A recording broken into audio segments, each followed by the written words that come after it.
One of a Kind with Rob Van Dam is recorded in front of a live studio audience. Right. Like the fact that Logan Paul picked it up and is so good is like really rare, really rare. You know, Jeremy Piven, not so much. We did see the segment with Jelly Roll and Logan Paul and Drew McIntyre. That was SmackDown, though. Okay, so yeah, but then they had it a little. So they were in the corners of one another on Saturday night's main event because it was Randy Orton versus Drew, and so Jelly Roll got involved. Like Logan Paul played the chicken shit, which was great. Like he was great chicken shit, and then at the end, Drew McIntyre gave Jelly Roll a Claymore kick and took him out. And now there's a tag team match at SummerSlam. It is Jelly Roll teaming with Orton against Logan Paul and Drew McIntyre. And we saw them on Jimmy Fallon last night. Yeah. It's because Jelly Roll chokeslammed Logan Paul through the table. Yeah. I like that storyline because I like Jelly Roll. Yeah, it's a fun thing. It's like, Rob, we talked about this a little bit too because you were like, I'd kick Jelly Roll. I'd kick him hard because you're talking about I treat him like I treat Bubba Ray. Yeah, I know. She knows. I know. That's how he always feels about celebrities into wrestling. But I've been a fan of Jelly Roll before wrestling, so it's just exciting for him to be in our world. He's lost a lot of weight too. Did you see that? Yeah, 200 pounds. No. Yeah, pretty wild. Apparently, he's been training, I think, with CM Punk, Jacob Fatu, and somebody else too. They've been training him in the ring and stuff like that. So we'll see how it goes. Yeah. I heard that Triple H said he went to wrestling school before he was even singing or rapping because he was a rapper before a singer. That he went to wrestling school first. Geez, I didn't even know that. I didn't know that. Wow, how about that? So, well, you have to be an athlete to be able to do it, and so like for me, it's always offensive because I take the perspective of in order to have a celebrity take a spot on a wrestling card, everyone else has to work around them to make it look like just anybody could do it. And I don't like that because not everybody could do it, you know? Right. Like the fact that Logan Paul picked it up and is so good is like really rare, really rare. You know, Jeremy Piven, not so much. You know, he did a crossbody though, but so that's the kind of thing, you know, like when the Jackass Kids or anybody. Travis Scott, though, they said he wasn't picking it up, so they got rid of him. Yeah, they weren't using him or something. Like, yeah, I don't know. I don't know if he'll be involved in the storyline again or not. But thing is, if one of those guys, if I can kick him in the mouth, just like I kick Bubba Dudley or anybody else in the mouth, and if they're like, okay, cool, man, I really enjoyed that afterwards, maybe they'll win me over then. Yeah, right, you know? right. Yeah, it's always insulting though for me, like when people feel like it's easy, like we're just playing, or like just anybody can do it. And that's way back from when I got into the business, and they were still kayfabing and protecting the business, and now it's like people want it to be like so wide open. They want to believe it's way softer than it really is, and they've made it way softer. I mean, there's no question about it. When you talk to wrestlers that have been around for 20 years and more, talk about how it used to be really competitive and how we used to really be fighting for the shine. You know what I mean? Like fighting to outshine the other guy and being pissed at the promoter. Heel's pissed they got to put a green baby face over, so they beat the shit out of him, and you know, have them just like roll them up in a small package afterwards or something. Imagine like nowadays they would call HR and you'd get sued, you know, and they'd be like, this isn't a friendly workplace, you know, and why don't, you know, don't they know it's not like that anymore? And that's just how much it's changed. But all along, from way back then to the middle to now, I always will feel defensive about the fact that my career took an incredible amount of physicality, an amazing amount of durability to be able to take, you know, a shitload of punishment on a nightly basis. Besides having the talent to even pick up the timing and have cool moves and any of that. And so I feel like a lot of that just gets thrown out out the window in order to fucking make this work. And so that's why, for me, I'm gonna just always be kind of biting my tongue and being like, well, I hope the fans enjoyed it. At least that'd be a positive thing. If the fans enjoy it, cool. At least there's that. I'm sure that's why they're doing it. Say if you were in a situation like that in ECW where it was like you have like Kid Rock, since he was popular back then and stuff like that. Kid Rock comes in and hey, we're gonna have a tag match. Kid Rock gonna tag with Kid Cash against you and Sabu, hypothetical, and like it's gonna draw money. It's gonna be big time because it's Kid Rock and everything. Before you even finish your question, it sounds like you're talking about when ICP came.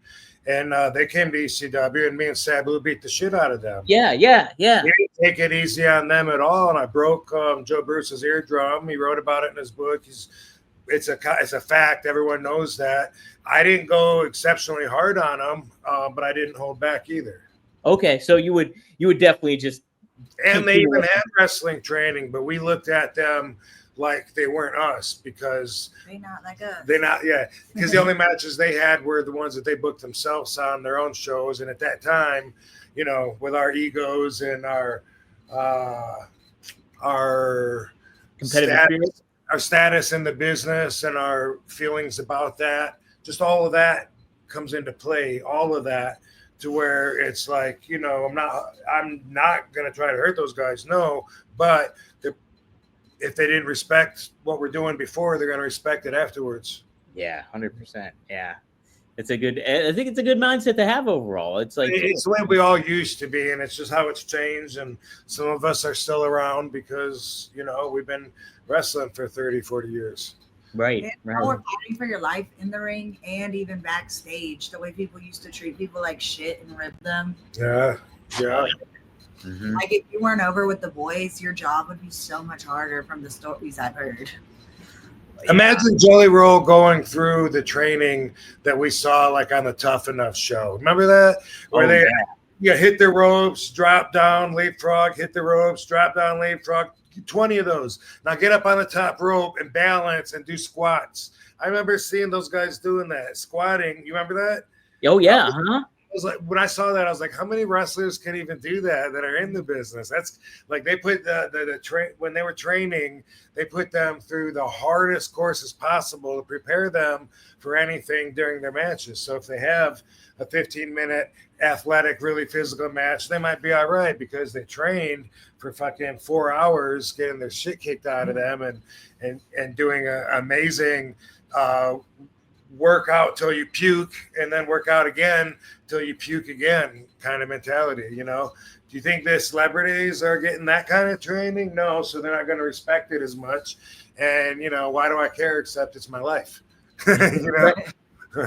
Rob, how much is it too is like it's the aspect of all the work and like the trial and tribulations that you guys went through, but also how much is it too like the suspension of disbelief almost? Like it's like, oh, Jelly Roll's knocking out fucking Rhino. I'm just throwing that out there, like just as an idea or something, like does that also kind of be like, no, that compromises what we're doing too at the same time?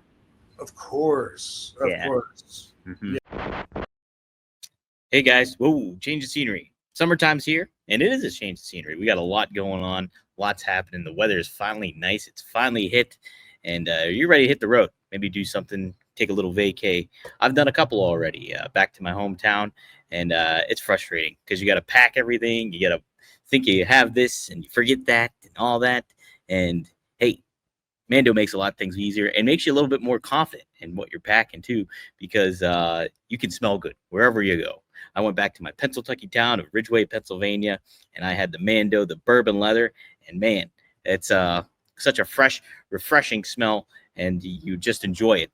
And you feel confident being around my brother had a high school reunion, and so I saw a lot of old friends and everything like that, and feeling good, feeling confident, and you knew that Mando was taking care of you. The stick is one of my favorite products. I like the bar of soap that they do. And also, I appreciate the wipes too, if you're in a pinch or anything like that. But I also really, really like the deodorant spray that can hit you anywhere if you're in a pinch. And I did that a couple of times too while I was on the road and going and cooking and doing the vacation stuff. And Mando, you cannot beat it. And for the summertime, there's no better way to feel confident than go with Mando. You know, I think it's created by a doctor who saw firsthand how normal BO was being misdiagnosed. It's clinically proven to block odor all day and control odor for up to 72 hours. Mando deodorant stick deodorant product options are the solid deodorant stick and the spray deodorant, like I mentioned. And so, man, you cannot get better than that. And Mando is perfect for new customers. It comes with a solid stick deodorant, cream tube deodorant, 2 free products, your choice, like mini body wash and deodorant wipes. If you can, I recommend getting the bar of soap, like I said, and free shipping. As a special offer for our listeners, new customers get 20% off site-wide with our exclusive code. Use code RVD at ShopMando for 20% off site-wide and free shipping. ShopMando.com. Please support our show and tell them that we sent you. Mando's got you covered. Perfect for your pits. Smell great doing it. Boom, Mando. Guys, enter the room dick first. Big Dick Dudley dick first. Blue Chew isn't just a tablet, it's a cheat code for your crotch. Stronger, harder, longer lasting, like someone gave your downstairs a pep talk and a gym membership. Blue Chew is the original brand offering chewable tablets for better sex. Guys, this isn't about performance, this is about legacy or third legacy. Give our group chat something to talk about. You know, when you lay it down, they're talking about how it gets up. Nothing makes you more of a legend than a little Blue Chew. Discover your options at BlueChew.com. And we got a special deal for our listeners. As always, get your first month of Blue Chew free. Free. Just use promo code RVD at checkout and pay $5 for shipping. That's it. Join Blue Chew's mission to upgrade humanity one thrust at a time. Head to BlueChew.com for details and safety info. And big thanks to Blue Chew for sponsoring One of a Kind with RVD. Hey, yo. Just want to talk to you guys a little bit about our friends at Get Blitz. That's right. Get Blitz Lit Aid. Now, if you're not familiar with Get Blitz Lit Aid, it is Delta 9, and it is a THC Get Lit Aid syrup that is nano-infused technology. It's created by Mickey Ray Sinatra and Courtney, but they ship all over. So it is legal in all 50 states. So that's the great thing, is anywhere you can get shipped to you anywhere in the United States. So my favorite is the Blue Raz, and it is very, very effective. All you need is just a little drop, and it'll get you going. It'll get you going. But they also have a new product too with our friends at Click This. That's right, Kevin Nash, Sean Oliver. They have a Get Lit Aid, 2 different types of Delta 9 THC beverages. Yes, and Kev's favorite is Kev's Key Lime Pie. So if you want to drink like Big Sexy, it's when legends collide. The flavor hits different. Introducing Kevin's Key Lime Pie, a laid-back citrus-infused collab between Get Blitz and the wrestling icon himself, Kevin Nash, co-host of the Click This podcast. That's right. Each can delivers a mellow and delicious 5-milligram dose of Delta 9 THC, nano-infused for fast-acting, smooth effects that roll in like Big Kev walking in the ring. Cool, confident, and controlled. With creamy lime pie flavor, notes, and a graham cracker finish, this isn't just a drink. It's a sweet escape in a can. Our proprietary name, nano-infused emulsification tech, breaks down THC into microscopic particles, allowing your body to absorb it faster and more efficiently in traditional cannabis beverage or syrups. That means quicker onset, a more consistent experience, and zero guesswork. Kev's Key Lime Pie is made with premium hemp-derived ingredients and is fully compliant under federal guidelines. No fluff, no filler, just smooth, reliable ride every time. Check it out. We also have Sean Oliver's favorite flavor as well, and that is what would probably be my favorite flavor too, the Blue Raz Lemonade. So check it out. Go to get-blitz.com and use our promo code RVD. That is promo code RVD to get 15% off your order. And hey, they ship everywhere. So shout out to Mickey Ray, shout out to Courtney, and go to get-blitz.com, promo code RVD. Yeah.